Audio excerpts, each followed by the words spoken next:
하명호 칼럼입니다.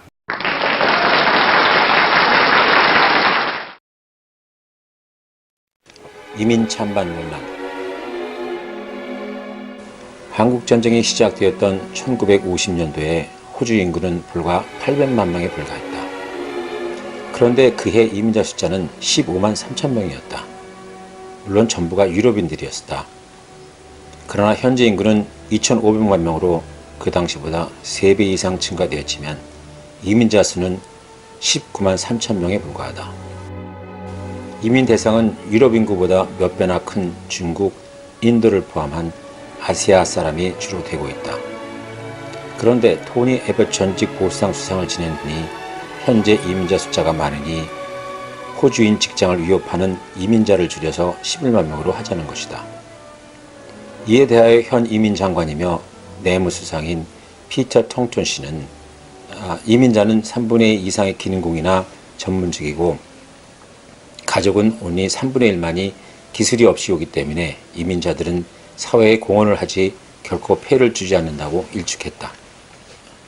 호주가 필요한 기능공이나 전문직이 이민 오면 집을 마련하고 가구도 준비하며 자녀들을 가르쳐야 하기 때문에 지역사회에 많은 직업을 창출하며 이민자가 직장을 가지면 적어도 매년 7천불 이상의 세금을 내기 때문에 큰 이익을 준다고 했다. 이민자들이 호주 직업을 빼앗아 간다고 하나 실제로 미국 이민 경제학자 조지 보로지 박사와 호주 대학 연구에 의하면 40개 직종을 조사해본 결과 오히려 다른 직종을 늘리는 역할을 하지 그로 인해 직업이 없어지는 일은 없다고 발표했다.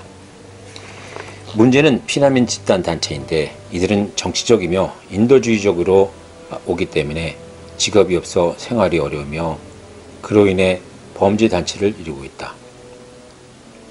특히 멜번 지역의 남수단 피난민들의 지역사회에 범죄를 야기하는 것이 바로 이를 증명하고 있기 때문이다.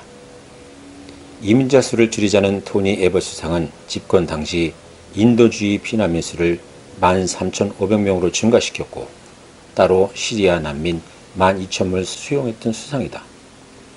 현 호주 정부 인구정책은 뉴욕이나 런던, 싱가포르, 홍콩처럼 인구를 증가시켜 현재 인구 순위는 57이지만 적어도 22 수준까지 올리겠다는 정책이다. 그러기 위해 2050년까지 인구가 4천만 명으로 늘리고 금세기 말인 2100년에는 8천만 명이 되도록 노력하고 있다. 호주의 인구 추세를 보면 매일 830명이 아이를 낳고 439명이 사망하며 이민자는 하루에 617명씩 증가되어 하루에 호주 인구는 1900명이 증가되고 금년 안에 인구가 2500만을 넘을 것이라고 예상했다. 또한 이민자 증가는 고령화를 막을 수도 있다. 호주의 고령화를 보면 65세 인구 한 사람당 부양 인구가 1975년도에는 7.3명의 납세자가 있었지만 현재는 4.5명으로 줄었고 2055년에는 2.7명으로 크게 줄어 노후 대책도 자기가 해결해야 하는 시대가 도래하게 된다. 그러나 이민자들이 도시 집중으로 인해 집값이 크게 올라 주택난이 문제되고 있으며 교통체증은 점점 심각해지고 있다. NS주 노동당 당수 록 펠리 씨도 이민자를 줄여야 한다고 주장하고 있다. 환경 파괴 문제와 직업 문제로 노동당이나 녹색당, 노동조합은 대량의 이민을 반대해왔다. 2000년 시드니 올림픽 당시 호주 인구는 1900명 정도였었다. 그런데 10년 이상 뉴사우스웨일주 지사를 지낸 법 카시는 시드니는 10,000원이다라고 인구 증가를 달갑게 보지 않았다. 4명의 가정이 행복한 주택 생활을 하기 위해서 땅이 700스퀘어미터 정도가 필요해 최소한 뒷마당에서 바베큐도 하고 어린이들이 크리켓도 하며 축구도 하면서 푸른 잔디에서 자라야 한다고 주장했다.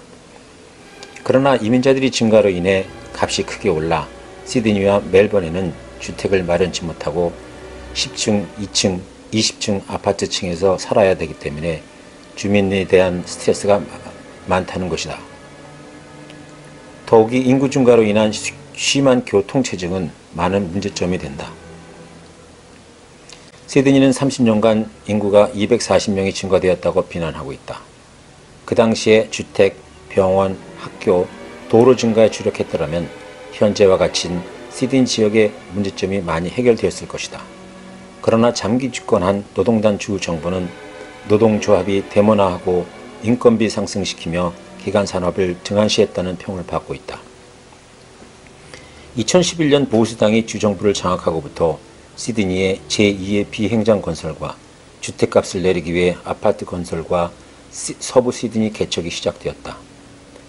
지난주에 선 헤럴드지가 뉴사슬주 거주자 1521명을 대상으로 설문조사를 해본 결과 주 정부의 과잉 개발에 대해 반대하다 한다가 60% 이르고 다만 잘하는 것이라고 얘기하는 것은 17.5%만 있었다고 하였다.